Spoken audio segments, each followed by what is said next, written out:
A continuación vamos a explicar el tema pan y circo. Las representaciones teatrales tenían lugar los días de fiesta. Estos días de fiesta se caracterizaban porque en ellos se celebraban representaciones teatrales en honor de los dioses. Y estas festividades y espectáculos tenían como principal objetivo deleitar al pueblo, además de complacer a los dioses. Las representaciones teatrales eran menos costosas, pero también es cierto que gustaban menos al público que los juegos de circo o de anfiteatro. Las obras que se representaban eran sencillas y cortas, solían tener un solo acto y se las llamaba atelanas.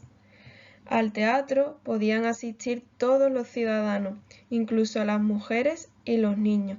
Los esclavos no podían presenciar estas representaciones, pero había algunas ocasiones en las que sí podían hacerlo. El mimo era muy parecido a las atelanas, pero no tenía unos personajes fijos, es decir, no tenía como unos personajes que siempre estaban. Se representaba en las plazas públicas, en teatro o incluso en casas de particulares. Participaban bufones, histriones y danzantes. El teatro, aquí podemos ver las partes que tenía un teatro. Como podéis ver, utilizaban normalmente las laderas de las montañas o el relieve para poder construirlas más fácilmente. El número 1 es la escena, el 2 la platea, 3 ima cavea, 4 media cavea, 5 summa cavea, 6 pasillo y 7 la entrada a la platea. Las gradas era lo que se llamaba como cavea, estaba en forma de herraduras y frente a ella estaba la escena. Entre la escena y las gradas se hallaba la platea, que era donde se situaban los músicos. Las gradas, como hemos visto, se dividen en 3 partes, ima, media o summa. En el primero se sentaban las autoridades y en las demás el resto del pueblo.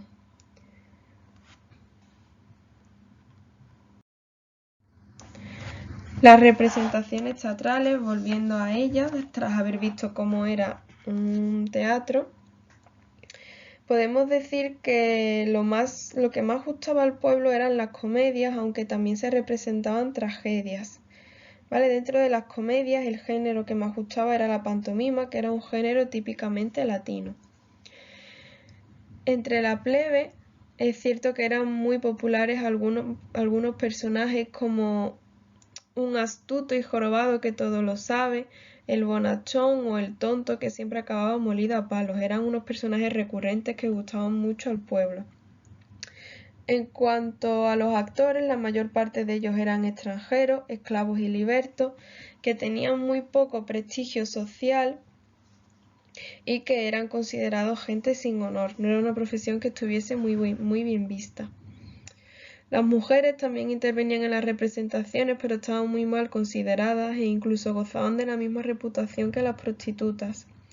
Los actores romanos, al igual que los griegos, se cubrían el rostro con máscaras en las representaciones teatrales. Estas eran muy variadas y los actores se ponían una u otra según representaran el papel de un rey, una mujer, un esclavo, un viejo, un niño o incluso un animal. Por último, cabe destacar que un mismo actor cubría varios papeles.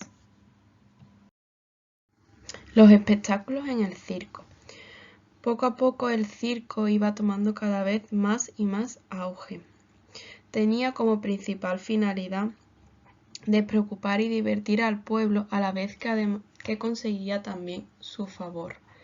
A veces incluso los magistrados o las personas más pudientes de Roma las pagaban de su bolsillo para conseguir más popularidad y ganarse al pueblo como ya hemos comentado.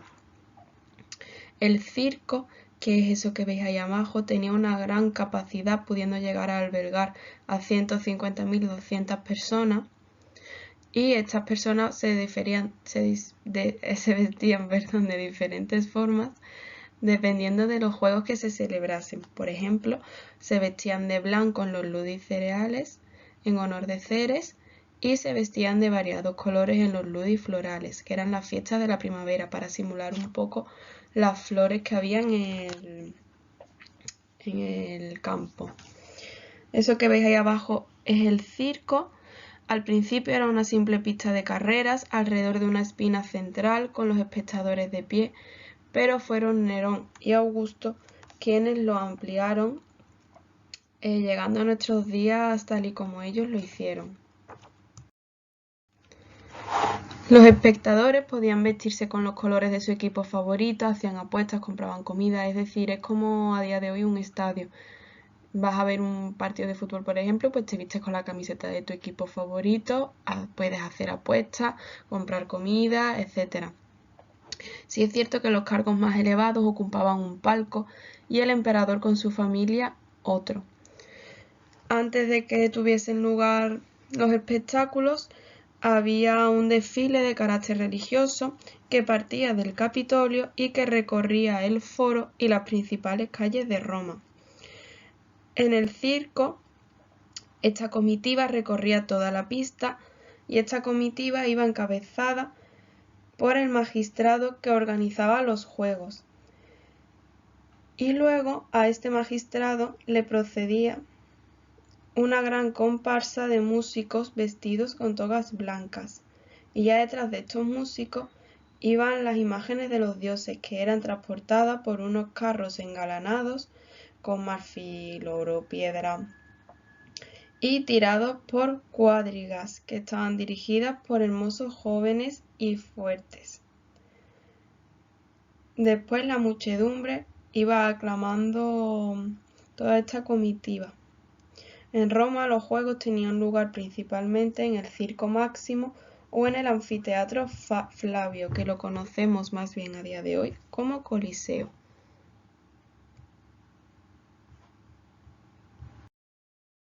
Los aurigas, quienes generalmente eran esclavos, eran los conductores de los carros que se usaban en estas carreras en el circo. Algunos de ellos se convirtieron en personajes muy famosos y eran tratados como auténticos héroes, un poco como a día de hoy también con el fútbol. Llegaron a tener sus propios seguidores y estos se identificaban con el auriga con el color de la ropa que llevaban, ya que los equipos eran de diferentes colores: rojo, blanco, verde o azul. Por ejemplo, el emperador Calígula era un seguidor apasionado de los verdes. Hay que tener mucho cuidado en estas carreras, ya que los carros muy fácilmente chocaban entre ellos y tenían que tener especialmente cuidado en las curvas, ya que eran muy cerradas y era muy fácil que se les fuese el control del carro. Además, los espectadores ayudaban, entre comillas, gritando a los animales y asustándolos para conseguir, o intentarlo al menos, que su auriga favorito ganase. La persona que ganaba estos juegos, es decir, el auriga ganador, recibía una recompensa y era coronado con laurel. El juego preferido por los romanos era la lucha de gladiadores, o ludi gladiatori en latín. Su origen se remontaba a tiempos de los etruscos y esta costumbre perduró durante largo tiempo hasta que finalmente se extendió y pasó a toda Roma. Los primeros juegos de gladiadores tuvieron lugar en el siglo III a.C. en el Foro y fueron 3 las parejas de gladiadores que se batieron en combate. La afición creció y el pueblo pedía su celebración, por lo que el Senado incluyó estos combates en los espectáculos públicos. Los gladiadores podían luchar por parejas, en grupo, individualmente, en formaciones como si fuesen verdaderos ejércitos, etc. Los participantes generalmente eran prisioneros de guerra, esclavos o condenados a muerte, aunque es cierto que en algunas ocasiones los hombres libres atraídos por la recompensa y por la fama también se inscribían en escuelas para aprender a luchar y participaban en los juegos.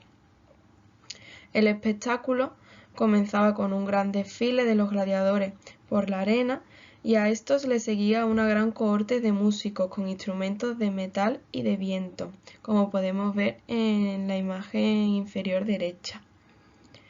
Una vez que ya habían paseado por la arena, se dirigían al emperador y le decían Ave Caesar morituri te salutant, aunque esta frase está discutida si era tan extendida o si solo se empleó en ocasiones puntuales. Estos gladiadores iban provistos de armas y vestimentas distintas según su condición y procedencia. Los retiari, por ejemplo, que es uno de los que podemos ver aquí abajo, que tienen esa red, llevaban un tridente, un puñal e iban semidesnudos. Además, por supuesto, pues llevaban esta red, como os he comentado antes. Podemos ver también a su contrincante, que lo que lleva es un escudo, una hoz y un casco. Los samnitas, por ejemplo, llevaban también un casco con alas, un escudo grande de forma rectangular, un protector en el brazo derecho y una espada corta, es decir, que cada uno pues llevaba unas armas y unas vestimentas diferentes. La lucha era a muerte. Si no vencían, tenían la obligación de morir. Y si el perdedor simplemente caía exhausto o levemente herido pero no podía seguir combatiendo, era el público quien decidía si se le perdonaba la vida o era condenado a muerte. Si se le indultaba, el público agitaba pañuelos al aire y si se bajaba el pulgar hacia abajo era señal de que había que rematarlo. De todas maneras, sobre esto también hay cierta controversia y se piensa que realmente no era el pulgar hacia abajo sino un poco como hacia el lateral. Pero no se sabe. Uno de los combates que ofreció Augusto duró 8 días y en él intervinieron 10.000 gladiadores. Y a medida que se desarrollaba la lucha, los esclavos apilaban los cadáveres y traían arena limpia, ya que la arena se manchaba de sangre, para los siguientes combates. Este fue un espectáculo atroz. Después las luchas de fieras, que también se llamaban en latín venationes, tuvieron muchísima aceptación en Roma. Las fieras eran muy raras y exóticas y eran traídas de países lejanos, lo cual causaba el asombro de los romanos, porque nunca las habían visto antes. Por ejemplo, traían hipopótamos y cocodrilos del Nilo, elefantes de Libia, leones, tigres, osos del Danubio y un montón de variadas especies de otros lugares. Estas eran unas luchas terribles, imaginaos todos esos animales luchando entre sí y a veces incluso con humanos, o sea, era un espectáculo atroz y súper sangriento que yo la verdad no sé cómo podían verlo, pero bueno, eso es otro tema. Entonces, estas luchas eran terribles, enfrentaban elefantes con rinocerontes, osos contra toros, tigres contra leones y etcétera, etcétera, etcétera. Además, para que estos animales fuesen más fieros y tal, lo que se les hacía era que eran aguijoneados y se les ponía fuego cerca y tal para despertar como su instinto más todavía. Al final del espectáculo solamente solían sobrevivir la mitad de las fieras porque la otra mitad había sido devorada totalmente. En unos juegos organizados por el emperador Tito para conmemorar la inauguración del Coliseo o Anfiteatro Flavio, se sacrificaron en un solo día 5.000 bestias salvajes.